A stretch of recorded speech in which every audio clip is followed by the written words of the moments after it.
જિલ્લા પંચાયતમાં ભાજપનો ભ્રષ્ટાચાર હવે નહીં ચાલે. કાનજીભાઈ દેસાઈનો લલકાર કર્યો છે.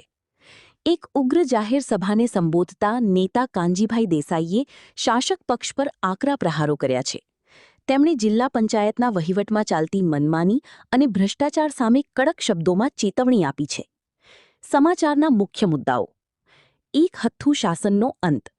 કાનજીભાઈએ સ્પષ્ટ લહેકામાં જણાવ્યું કે જિલ્લા પંચાયતમાં અત્યાર સુધી જે રીતે ભાજપનું એક હથ્થુ શાસન ચાલતું હતું તે દિવસો હવે પૂરા થયા છે. હવે જનતાના અવાજને દબાવી શકાશે નહીં. જનતા સાથે દગો સાંખી લેવાશે નહીં. તેમણે કહ્યું કે તમારી તાકાત નથી કે તમે અમારા ગામડાના ભોળા લોકોને ધક્કા ખવડાવો. જો લોકોના કામમાં કચાશ રાખવામાં આવશે અથવા તેમની સાથે દગો થશે તો અમે મેદાને આવીશું. પારદર્શક વહીવટની માંગ. ભ્રષ્ટાચારના મુદ્દે લાલ આંખ કરતા કાનજીભાઈએ ઉમેર્યું કે અમારે કોઈ ભ્રષ્ટાચાર કરવો નથી અને જિલ્લા પંચાયતમાં ભ્રષ્ટાચાર થવા પણ દેવો નથી. જનતાના હકના પૈસાનો સદુપયોગ થવો જોઈએ. સીધો પડકાર.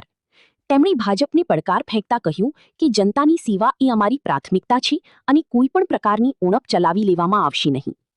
કાનજીભાઈ દેસાઈના આ નિવેદનથી જિલ્લાના રાજકારણમાં ભારે ગરમાવો આવી ગયો છે. પંચાયતમાં એક હથ્થું ચાલતું હતું. હવે એક હથ્થું ચાલવા વાળી વાત ભૂલી જવાની ભાજપ વાળાને કહું છું. તમારી તાકાત નથી કે તમે અમારા ગામડાના લોકોને કોઈ કામમાં કચાશ રાખો અને દગો કરો અને અમારા લોકોને ધક્કો ખવડાવો.